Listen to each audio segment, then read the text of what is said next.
Dear Agent of the Universe, I must confess, I feel as if I was hit by a meteorite in our conversation last night and in your letter this morning. I feel slightly dazed, dizzy, and discombobulated. It was not the discovery that you are a Mormon that threw me. Well, it did, but not very far. Because at its basis level, I feel your belief system has many commonalities with yoga and other religions. It is the manifestations of it that I'm slightly struggling with. But I know how much of that struggle stems from my ignorance, and as we speak more about it and that ignorance is replaced by knowledge, a quieting will descend on my mind. It was the part about abstinence before marriage that has left me floating in a void. In addition to all those feelings I have mentioned above, I must add laughter. The universe is brilliant. I went from sleeping with men on a body level to asking the universe for a companion with whom I could house my heart and fly at the same time, and be connected to on every level, to having such a man delivered to me by the universe, but on one condition: abstinence.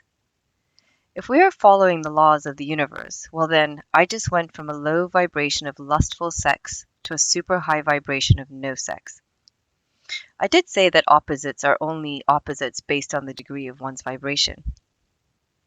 I woke up this morning to find myself in a great unknown, because for me, marriage has been something I had eliminated from my life completely, only to find myself in a place where sex, the act I have imagined with you more times than I can count on, is now connected to that of marriage. You know, when you told me you were struggling with sex, I never imagined that the basis of that struggle was with God. So much of my confusion stems from the idea that we can share everything, every connection we have outside of a marriage except for sex. Is sex really the seat of all of our power, the keeper of our soul, the defining act of a relationship?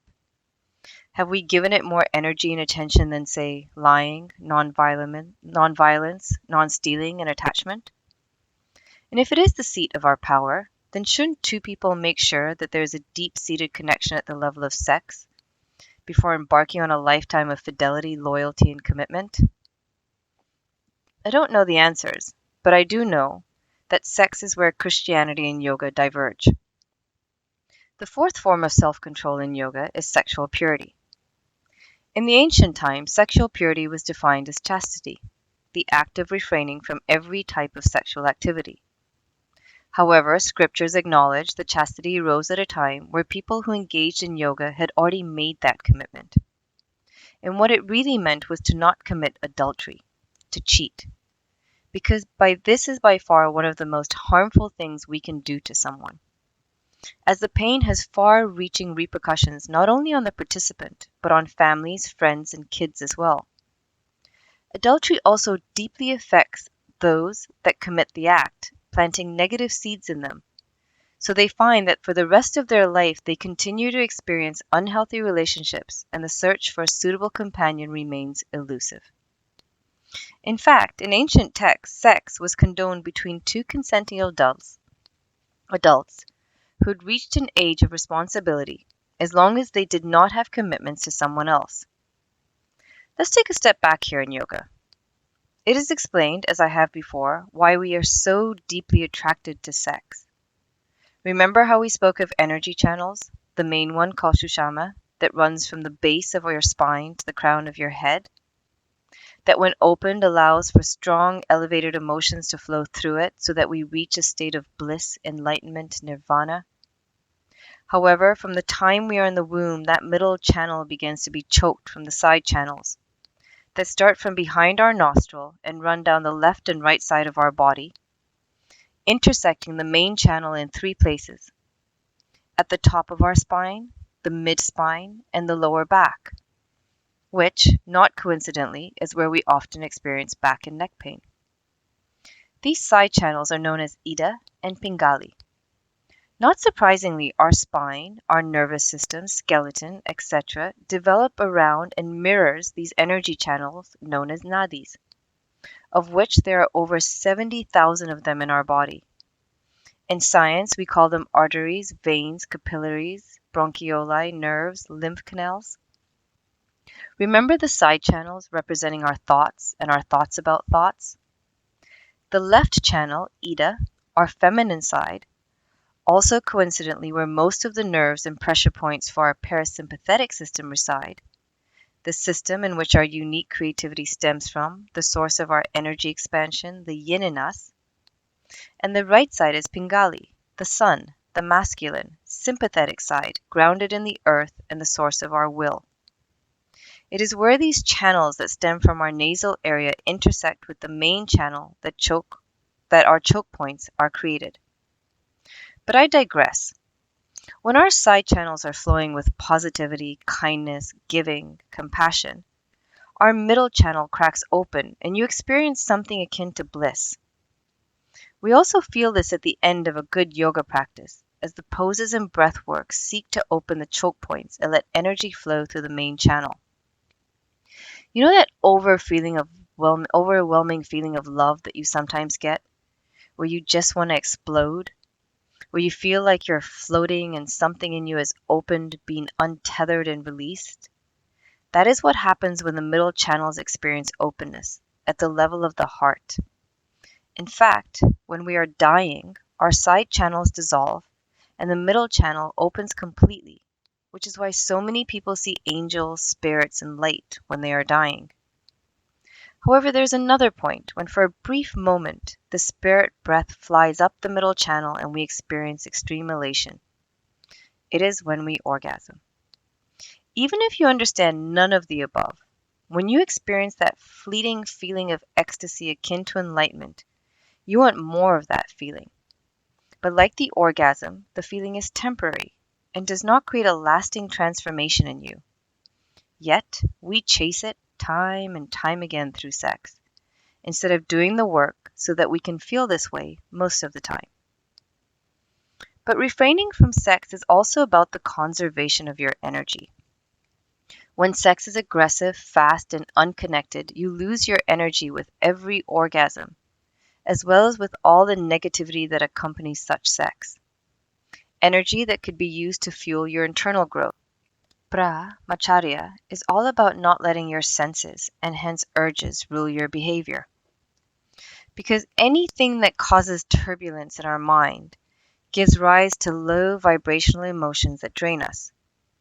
For example, unhealthy foods, loud music, violent movies, and unconnected meaningless sex. Imagine in your account you have $1,000. Every time you give away your energy, an amount is deducted depending on how much you gave away. If we added a monetary value to energy, would you be so quick to give it away all the time? To meaningless sex? To an orgasm? Play the energy game for a day or two, or even a week. Get a small notebook.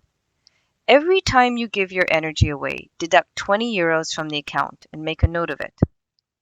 By give away, I mean lie, steal, be angry, think and verbalize negative thoughts, orgasm, listen to or watch something negative.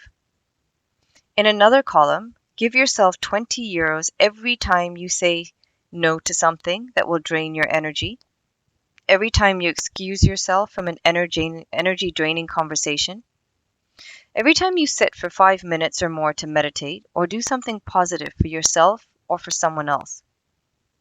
At the end of the day, add and subtract and see if you are in credit or in debt. It is a great first step to the process of self-observation. Sorry, I left the topic here. Back to sex. Healthy sex does not determine if you go to heaven or to hell, or if you have sinned or not. It does not make you a bad person if you practice it with the right intentions and without causing harm to anyone. In fact, sex can create energy in us, or it can deplete it, depending on how we engage in it. So when I choose to abstain until I meet that person I am deeply connected with, it stems from a place of being respectful to myself, my energy, and to sex. It is also understanding that sex does not always have to lead to an orgasm, but instead may be used as a method to generate and expand positive energy, which instead of releasing it, it is then used to open your upper chakras and lift our inner vibration. It is why yogis abstain from sex, because of the enormous amount of energy it drains out of us, leaving us depleted and feeling heavy and dense. Because it makes the journey of enlightenment a much longer one. So instead of going through the mountain, we must go over the mountain. But it is not a sin. So although from the depths of my heart I completely understand and respect your journey, I did wake up feeling slightly hurt that your God would see sex with me as a sin outside of the bounds of marriage. This letter is not to say that I will not respect your faith, or that I want to opt out of this magnificent relationship that we water every day with so much love, kindness, intelligence, and respect. Because it is your energy that draws me to you, not your, well, you know. So please understand that this letter is about sharing my perspective from the basis of yoga. I have lived a lifetime in a culture, religion, and society that has taken all that is good in Hinduism and turned it into something that has tried to bury my spirit. To tell me that I'm not a good Indian woman because of the choices I have made, only to find myself faced with another religion that is telling me that a union with me outside of the house of a god is sinful. Sin is where yoga and religion diverge on a massive scale. In yoga, we don't deal in sin. We speak of vibration and the effect it has on us, and by default, all of those around us, and on a larger scale, the planet. If ever there was a doubt about you being an unknown, in one letter and one conversation you confirmed it. You are a future that looks absolutely nothing like my past. There's so much truth to the saying, be careful what you ask for, because you may just get it, but just not in the way you envisioned. You are what I asked for in my meditations, but in this I am so grateful that it came in a package that I could not possibly have ever envisioned. Love, the Enchanted Yogi.